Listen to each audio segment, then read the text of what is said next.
Ladies and gentlemen, um, I had told you in one of my videos that there is a silent fight that is going on between CS Kindiki and Rigathi Gachagua. Many of you couldn't believe it. I think it was during the Raila Odinga demonstrations whereby I had revealed how William Ruto and Kindiki are plotting to set up Rigathi Gachagua. And ladies and gentlemen, today my words have come to pass. What do I mean? CS Kithure Kindiki doesn't look eye to eye with Gachagua. Why? Because the position Gachagua is holding was meant for Kindiki. But because of one thing or another, because Kindiki did not want fights and other things, he stepped aside after a night of battling. He finally agreed to let it go. And Kindiki and Gachagua took up that position. Since that day, it has never gone well with the two gentlemen. And up to now, it's not well with them. The two gentlemen, it's not well with them. I am going to present an evidence to show why I think Kindiki and Gachagua are at war. Hawa watu hawapendani. Na kama hawapendani, there is going to be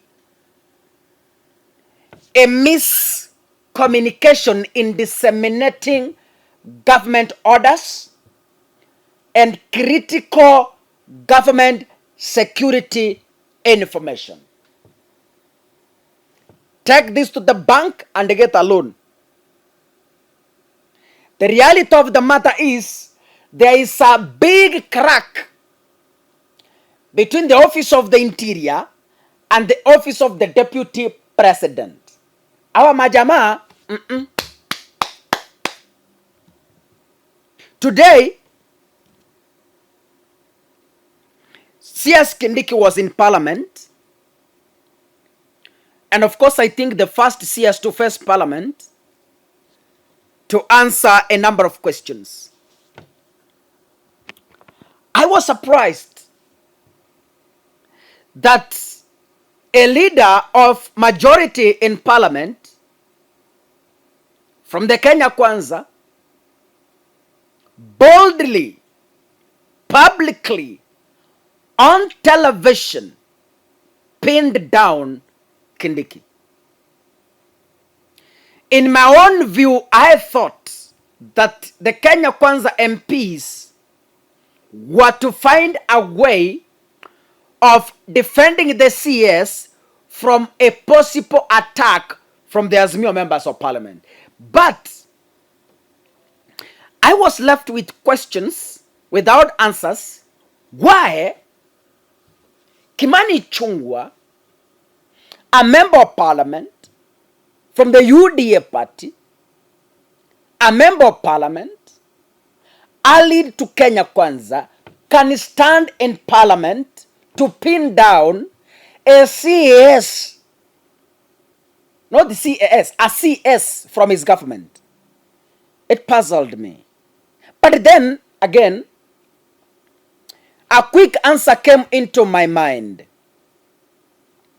Ichungwa is a hired mouthpiece by Rigathi. So Rigathi uses Ichungwa to pass much of the information. So to my own view, the attacks from Ichungwa to Kindiki is simply attacks from Rigathi to Kindiki. In simple terms,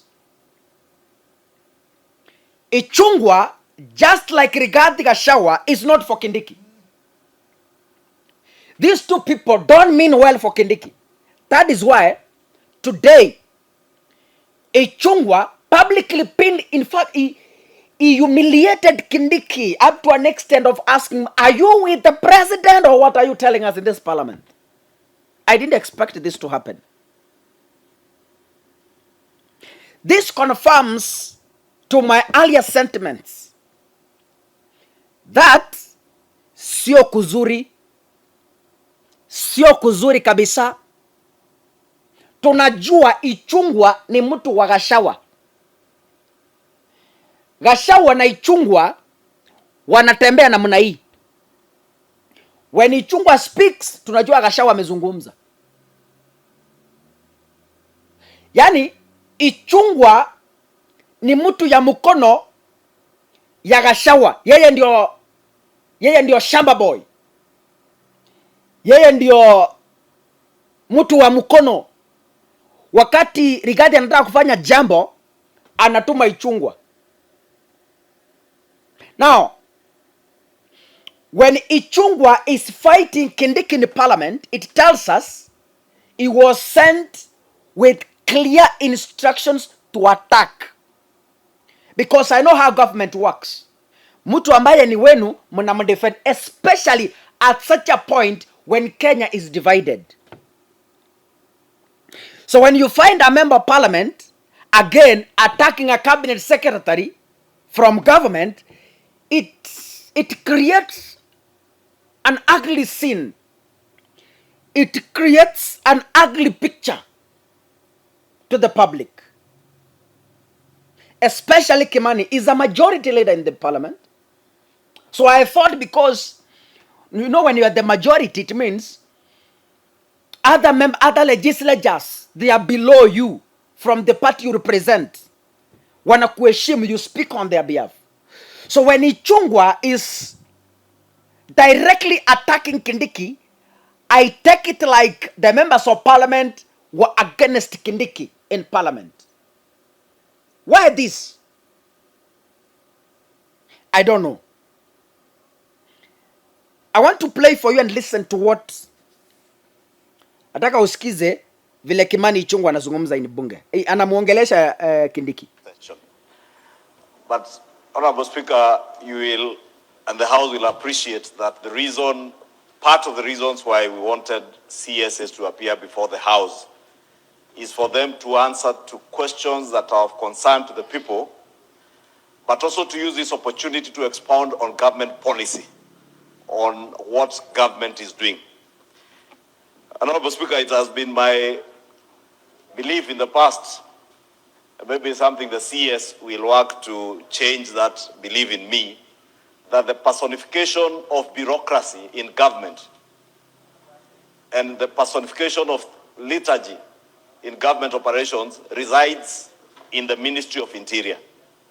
And if you listened to the answers pertaining to the issues to do with bandits, and even now when I listen to the CS answer the question on slow printing of forms, I hear the CS telling us forms are slowly being printed by the government printer because of challenges of modernization in the government printer's office, challenges of employment, there are low staff levels in the department.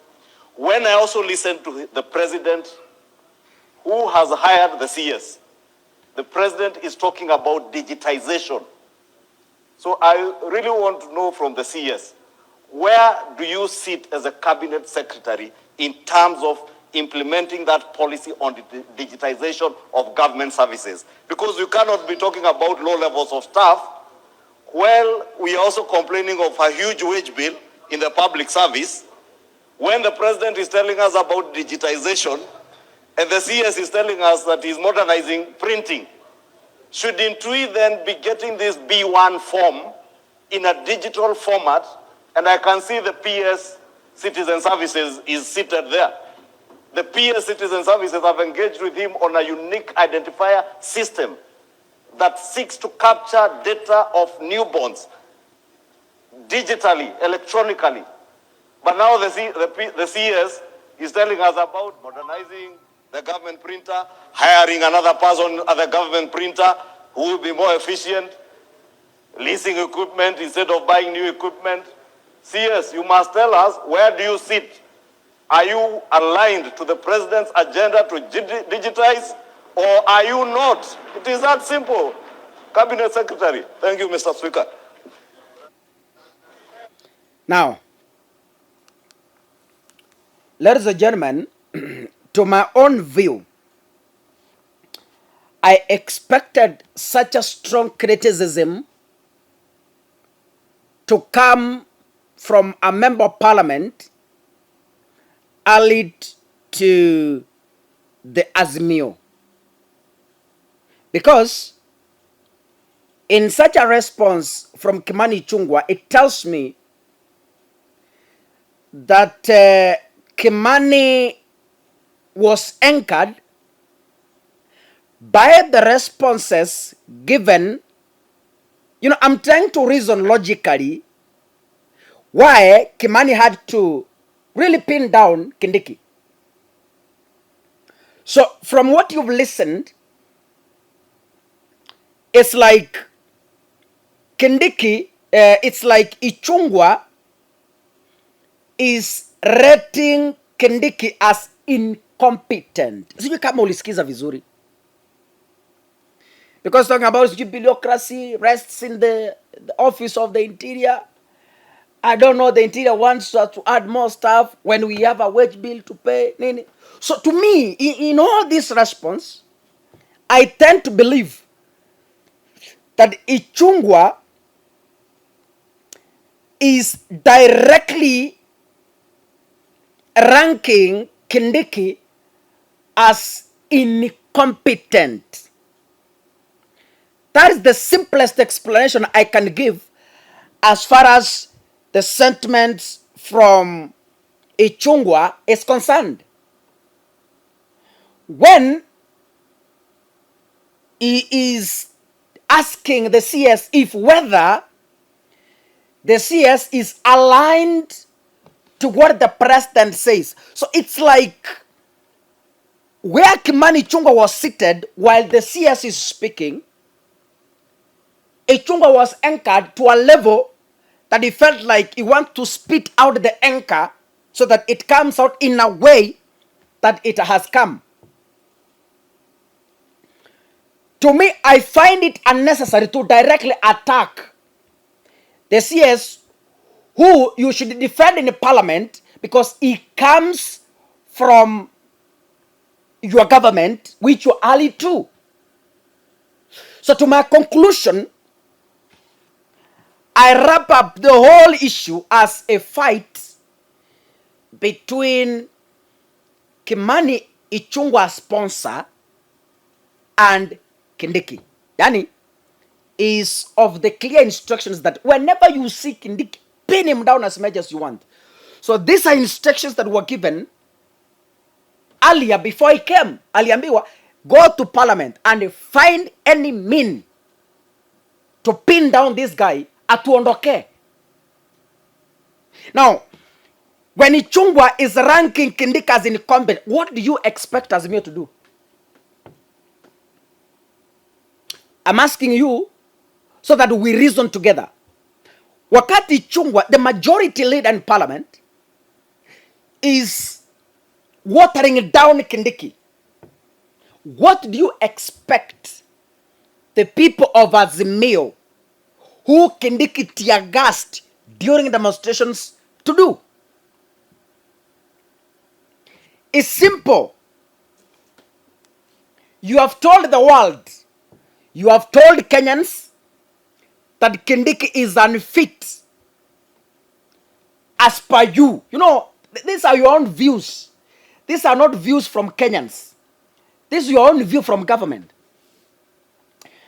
Another question comes into my mind. Is Ichungwa alluding that the president appointed an incompetent mind that cannot be able to defend the president's agenda or to advocate or to explain the president's agenda in serious platforms like parliament. Is that what Kimani is telling us? Probably yes. That's what he has told the world. That yes, Kindiki was appointed. But from the responses given today in parliament, he is incompetent. He is not aligned towards what the president says. What next? Ile vita iko Kenya kwanza. Ni Mungu atasaidia. Bless you. See you in the next video, ladies and gentlemen.